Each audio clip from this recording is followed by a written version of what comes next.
شیعہ دعویٰ کرتے ہیں کہ سنی لوگ روزہ توڑ رہے ہیں. روزہ افطار کس کے حساب سے صحیح ہے؟ قرآن مجید کو اگر دیکھا جائے تو قرآن مجید نے تو شیعوں کا ساتھ دیا ہے.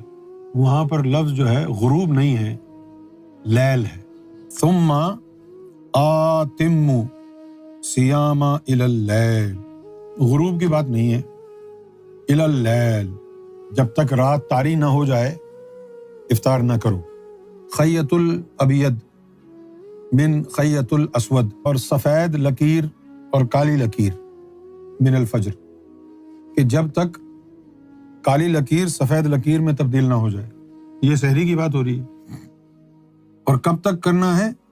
ثم اتموا الصیام الی اللیل، جب تک رات نہ آ جائے. لیل، رات کا مطلب ہے اندھیرا ہو جانا، چاروں طرف اندھیرا پھیل جانا.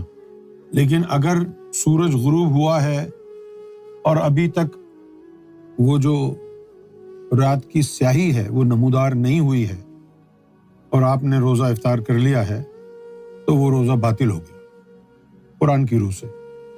اور ہمارے جو شیعہ بھائی ہیں ان کا یہی عقیدہ ہے تو انہوں نے قرآن سے لیا ہے. تو 1450 سال سے سنی جھگ مرا رہے ہیں. اہل السنت والجماعت، ہمارا بیک گراؤنڈ تو اہل سنت سے ہی ہے نا. بڑے شرم کی بات کہ وہ قرآن مجید پڑھنے کے باوجود بھی اپنے جو فقہی مسائل ہیں وہ قرآن سے نہیں لیے انہوں نے. یار مجھے کوئی سنی اور شیعہ سے غرض نہیں ہے، جو بات سچی ہے وہ تو بولنی پڑے گی نا. ابھی یہاں پر شیعہ درست ہیں، قرآن سے لیا ہے انہوں نے. قرآن مجید میں غروب آفتاب کا ذکر ہے ہی نہیں کہ سن سیٹ کے وقت آپ روزہ کھولیں. قرآن شریف میں لفظ آیا ہے لیل، لیل کا مطلب ہے رات کی سیاہی. غروب آفتاب کی بات نہیں ہے، لیل کا لفظ کیا ہے. یہاں سنیوں کو ہٹ دھرمی چھوڑنی پڑے گی. قرآن کہہ رہا ہے، یہ تھوڑی دیکھو شیعوں کا عقیدہ ہے. شیعوں کا عقیدہ قرآن سے آیا ہے نا، تم بھی قرآن کو مانو نا. ان کے یہ نہیں سوچو کہ ان کا عقیدہ ہے.